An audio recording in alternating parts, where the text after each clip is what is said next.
শুরু করছি শ্রুতি নাটক শেষ পরিক্রমা।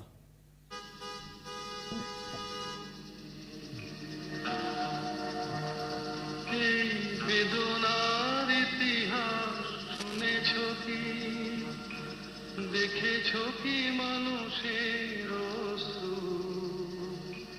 শিশিরে শিশিরে ঝরে, তুমি দেখেছ কি?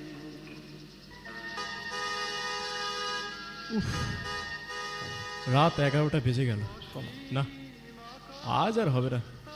এখন সোজা গ্যারেজ। শরীর আর দিচ্ছে না। এ কি, এত রাতে এই নির্জন রাস্তায় লোকটা গাড়ির সামনের দিকে এগিয়ে আসছে কেন?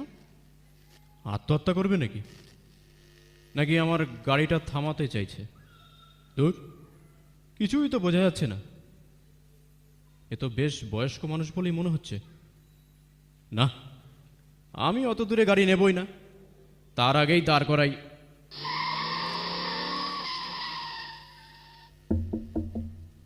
আরে আরে কে রে বাবা এই সময়? দাঁড়ান দাঁড়ান, কাজটা নামাই। হ্যাঁ বলুন, কোথায় যাবেন? আমি কিন্তু আর বেশি দূর যাব না, আমার শিফট শেষ। আমি একটু বেশি দূরেই যাব বাবা, অনেকটা সময় লাগবে। তোমার শিফট আজ আমার কাছে বন্ধক রাখতে পারবে? মানে কি বলছেন? পাগল হলেন নাকি? আমার গাড়ি বন্ধ হয়ে গেছে। দাঁড়াও দাঁড়াও দাঁড়াও, আমার কথা শোনো। না বাবা, আমি তোমাকে 5,000 টাকা দেব। হ্যাঁ? হ্যাঁ, 5,000 টাকা নগদ। আর তার পরিবর্তে আমার হাতে এই যে কাগজের টুকরোটা দেখছো, হুম। এতে 5টা ঠিকানা লেখা আছে। আমাকে আজ এই রাতে এই 5টা জায়গায় তোমাকে নিয়ে যেতে হবে। কেন যাচ্ছি, আমার কি কাজ, তা নিয়ে তুমি কোনো প্রশ্ন করতে পারবে না। শুধু আমাকে নিয়ে যাবে। যাবে? 5টা ঠিকানা দেখি দেখি দেখি। Nimtala coffee house. আচ্ছা দাদু, এগুলো তো সব ছড়ানো ছিটানো জায়গা। আর 5,000 টাকা?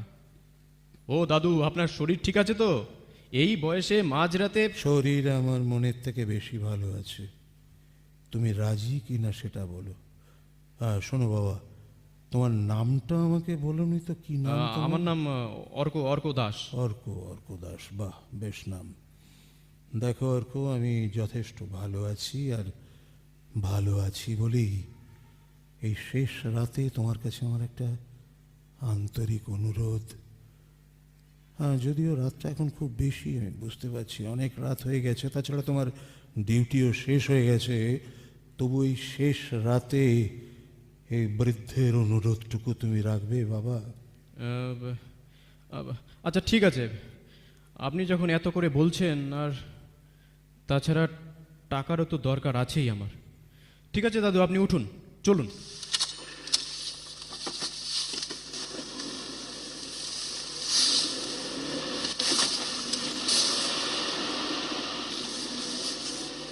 এই তো দাদু, আপনার প্রথম ঠিকানা বালিগঞ্জ। কিন্তু দাদু, এটা তো দেখছি একটা সাধারণ পুরনো আমলের বড় বাড়ি। ওই দেখুন, গেটও বন্ধ, বাড়ির সামনেটা অন্ধকার হয়ে আছে। এখানে কি কেউ থাকে আপনার? মানে আপনি নামবেন না? না না, আমি নামবো না, আমি নামবো না। অর্ক, হ্যাঁ অর্ক, জানলার কাজটা একটু নামিয়ে দাও না। হ্যাঁ দিচ্ছি। লোকটা খুব অদ্ভুত। 10 মিনিট হয়ে গেল স্রেফ ওই বাড়িটার একতলার বারান্দার দিকে তাকিয়ে আছে। কোনো কথা নেই, কোনো নাড়াচাড়া নেই, শুধু চোখ দিয়ে অনবরত জল পড়ছে, অথচ মুখটা পাথরের মতো শক্ত। কি আছে ওই বাড়িতে? দাদু, ও দাদু, হ্যাঁ হ্যাঁ কিছু বলবেন? হ্যাঁ। কেউ কি আসবে? না না না, কেউ আসবে না, এখানে কেউ আসবে না। শোনো অর্ক, আমার যা দেখার তা দেখা হয়ে গেছে। এবার এবার চলো, চলো আমার দ্বিতীয় ঠিকানায় তুমি চলো। চলুন।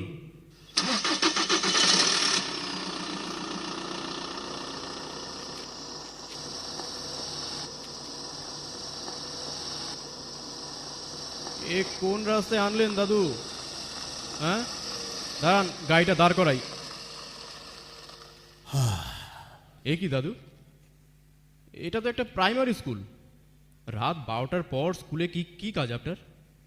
দেখুন, গেটে তালা বন্ধ, ভেতরে সেই অন্ধকার খেলার মাঠ। তুমি অর্ক এখানে একটু বসো বাবা, বসো।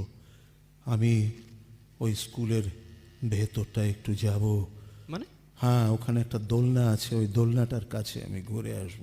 আর তুমি ভাবছো এখানে গেটটা রয়েছে, হ্যাঁ। বড় গেট বন্ধ? না না না, বড় গেটটা বন্ধই থাকে, কিন্তু ওপাশে একটা ছোট্ট গেট রয়েছে, ওই সেই গেটটা খোলা রয়েছে, আমি সেখানে যাব। কিন্তু হ্যাঁ, না না, তুমি তুমি তুমি একটু অপেক্ষা করো, আমি যাব, আবার চলে আসবো। আচ্ছা, সাবধানে যাবেন।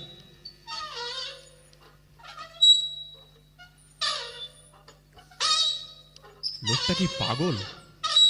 মাঝরাতে বন্ধ স্কুলের দোলনায় গিয়ে বসলেন, 20 মিনিট ধরে একা একাই দোল খাচ্ছেন। চাঁদের আলোয় ওনার সাদা চুলগুলো কেমন যেন ভুতুরে লাগছে না? কিন্তু কেন কেন এই স্কুলে এলেন? আমাকে তো কিছু বলছেনও না। চলো, এসছেন? চলো চলো বাবা, অনেক দেরি হয়ে গেল, আমার পরের ঠিকানাটায় চলো। চলুন।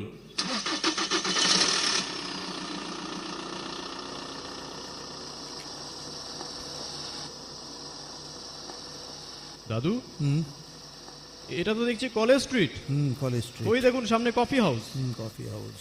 কিন্তু এই রাত 1:30টায় কফি হাউস কি খোলা থাকে নাকি? হ্যাঁ, ওই দেখুন সব বন্ধ, শাটার নামানো, শুধু ফুটপাতে দুটো নেড়ি কুকুর শুয়ে আছে।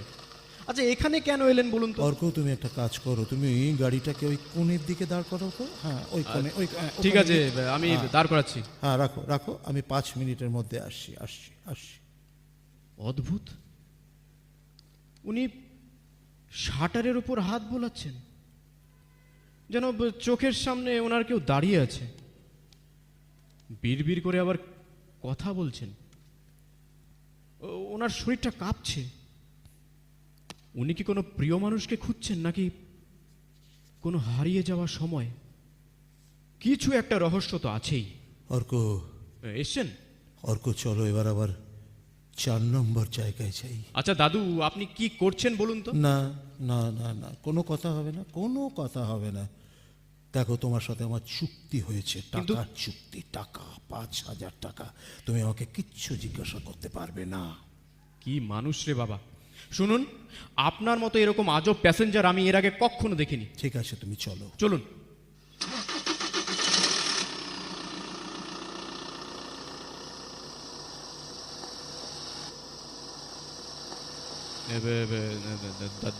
দাদু, বলো।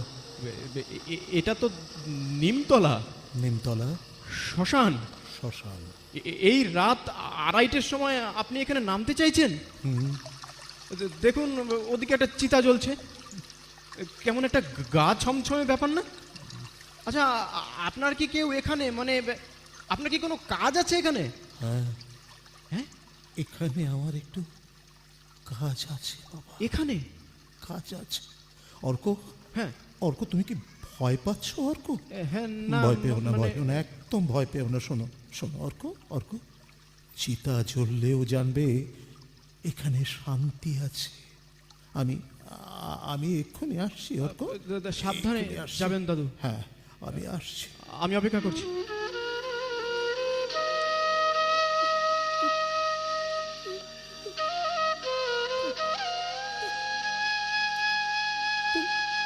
উফ, অসহ্য লাগছে এবার। 8 ঘন্টা হয়ে গেল লোকটা একটা স্মৃতিফলকের সামনে বসে ফিস ফিস করে কথা বলছে। পাগল ছাড়া আর কি কেউ এমন করে? কিন্তু ওনার গলার দৃঢ়তা তো পাগলের মতো নয়। কিছু একটা বলতে চাইছেন উনি।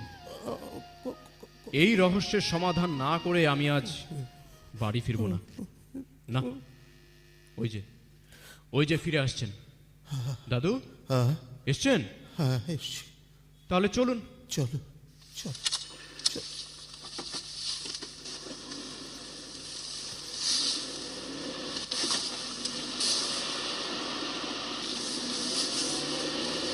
হ্যাঁ দাদু, দাদু, বলো।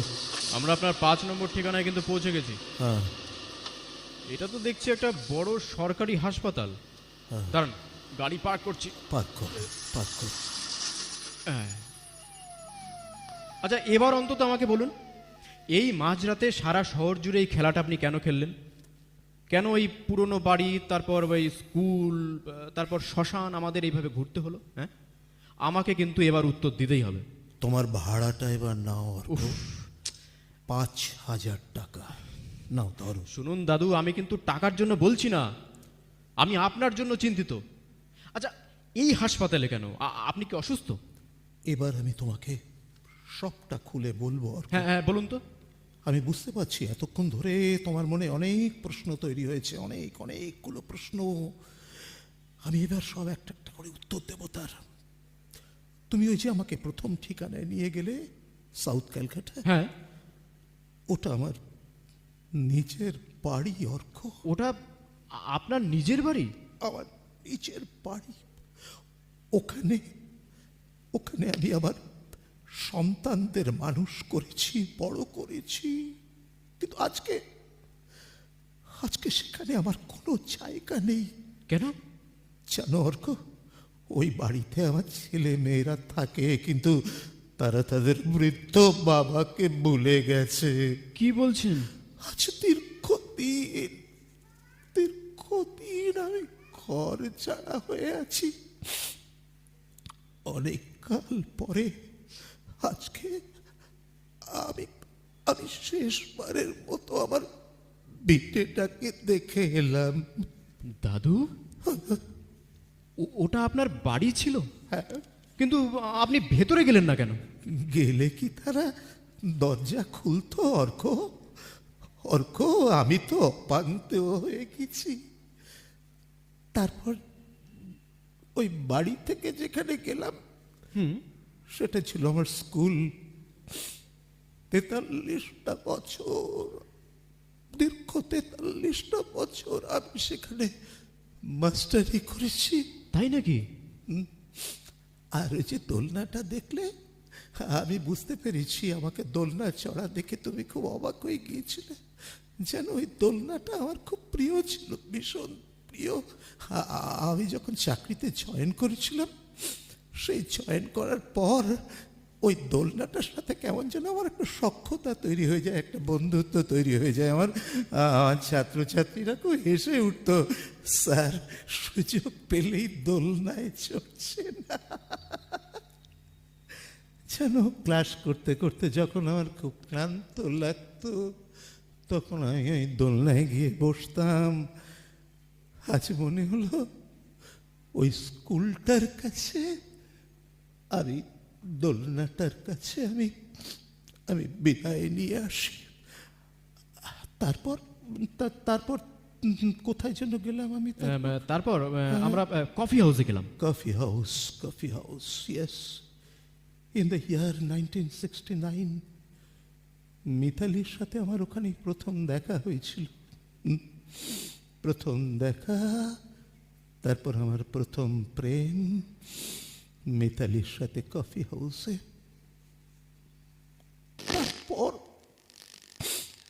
তারপর অনেক কষ্ট করে বালিগঞ্জের বাড়ি, সন্তানের জন্ম, তাদের মানুষ করা, একটার পর একটা। মিতালিকে যখন 3 বছর আগে ওই শ্মশানে দাহ করি অর্ক, তখন আমার জীবনের সব আনন্দ ওই চিতার আগুনের সাথে পুড়ে ছারখার হয়ে গিয়েছিল। আজ তাই আমি মিতালিকে বললাম, চিন্তা করো না, আমি আসছি। দাদু, আপনি এসব কি বলছেন? আসছি মানে? আসছি মানে আমার লিভার ক্যান্সার বাবা। কি বললেন? Yes, this is 4th stage. Doctor বলেছে আর কয়েকটা দিন মাত্র সময় আছে। আমি একটা ভাড়া বাড়িতে এতদিন থেকেছি, ওই বাড়িটা ছাড়ার পর থেকে। আজকে সেখান থেকেও শুধুমাত্র একটা সুটকেস হাতে নিয়ে আমি চিরদিনের মতন চলে এলাম। কারণ ওই ভাড়া বাড়িটাও আমি এতদিন ছাড়তে পারিনি, কারণ মিতালিকে যে ওই বাড়িটা থেকেই আমি শেষ বিদায় দিয়েছিলাম অর্ক। তাই ওই ভাড়া বাড়িটাকেও ভালোবেসে ফেলেছিলাম। তারপর আজ যখন সিদ্ধান্ত নিলাম, তখন ওই আর ভাড়া বাড়িতেও আমার আর ফেরার কোনো প্রয়োজন নেই, কারণ আজ আমি এই হাসপাতালে ভর্তি হতে এসেছি। আমার অবস্থা একদম শেষ পর্যায়ে। জানো অর্ক, এখান থেকেই না আমার আমার শেষ যাত্রা হবে। না না সারা জীবন যারা যারা আমায় ভালোবাসা দিয়েছিল, অথবা যাদের আমি ভালোবেসেছিলাম, আজ এই মাঝরাতে তাদের শেষবারের মতো একবার বিদায় জানিয়ে এলাম। বিদায়। আর অর্ক, অর্ক তুমি ছিলে আমার সেই শেষ অচেনা বন্ধু, যে আমার এই সফরে সঙ্গ দিলে। না না না দাদু, প্লিজ প্লিজ, আপনি এমন করে বলবেন না, প্লিজ। আপনি একদম একা নন। আমি আমি আপনার সঙ্গে থাকবো, আর এক্ষুনি আপনাদের ছেলে মেয়েদের খবর দেবো, এক্ষুনি। না না না বাবা, খবর দিয়ে কোনো লাভ নেই। কেন? ওরা খুব ব্যস্ত বাবা। তবুও ওরা খুব বড় বড় মানুষ। বাবার ক্যান্সারের চেয়ে অফিসের প্রেজেন্টেশন ওদের কাছে অনেক অনেক বেশি জরুরি। এই এই অর্ক, অর্ক, অর্ক, তুমি কাঁদছো কেন? অর্ক, অর্ক, এই এই এই এই এই এই এই ছেলে, এই এই তো তুমি তো আমার চেনো না, তুমি তো আমার চেনো না, তুমি আমার ছোট এই, ও হ্যাঁ ভুলে গিয়েছি, এই নাও তোমার 5,000 টাকা, ধরো এটা। না না না দাদু, না না, আমাকে আপনি ক্ষমা করবেন, আমি আমি এ টাকা নিতে পারবো না। দাদু, আমি একটা মানুষ, আমি কোনো যন্ত্র নই। না না অর্ক, না না, আজকের এই সময়ে দাঁড়িয়ে অন্তত 3 ঘন্টার মানবিকতা দেখিয়েছো তুমি। আমার শেষ দিনগুলো একজন একজন অচেনা মানুষকে তো অন্তত আমার পাশে পেলাম অর্ক, তাই না? আচ্ছা ঠিক আছে ঠিক আছে ঠিক আছে, ভাড়া হিসেবে নয়, ভাড়া হিসেবে নয়, তুমি আমার আশীর্বাদ হিসেবে এটা রাখো। না না দাদু, না, আমি পারবো না। যাও যাও না, যাও, না। সারাটা রাত পরিশ্রম করেছো আমার জন্য, আর ভোর হতে দেরি নেই। না, দাদু। এখন আমি ভর্তি হব অর্ক, তুমি যাও যাও যাও যাও, বাড়ি যাও। দাদু।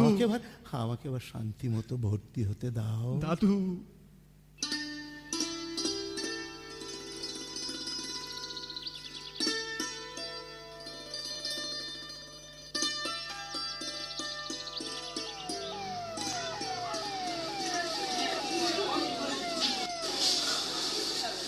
অনিরুদ্ধ দাদু, দাদু ঘুমাচ্ছেন?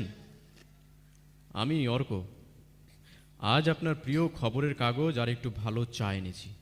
এসেছো? আমি জানতাম তুমি আসবে।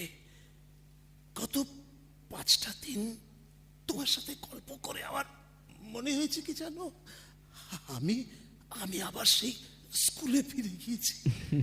জানো অর্ক, অর্ক, আমি আমি কি ভাবতাম জানো, আমি ভাবতাম আমি ওদের একাই মরে যাব, বেওয়ারিশ লাশের মতো।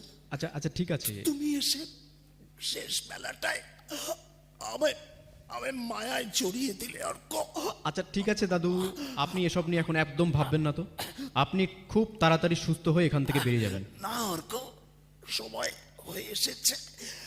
একটা কথা মনে রেখো, এই যে মানুষগুলো তোমার গাড়িতে ওঠে, ওরা কেবল শুধুমাত্র যাত্রী নয়,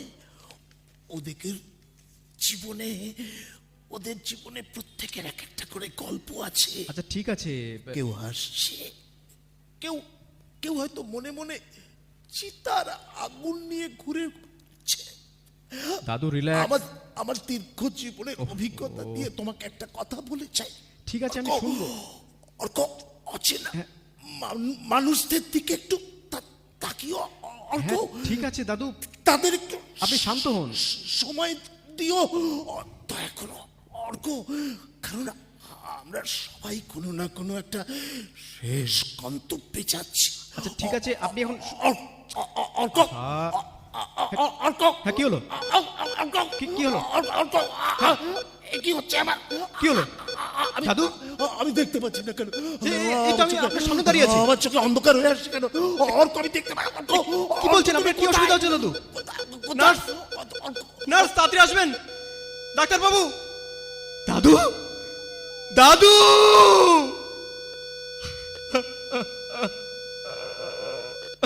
ডাক্তারবাবু, কেবিন 412, পেশেন্ট চলে গেছেন। টাইম অফ ডেট সকাল 8:17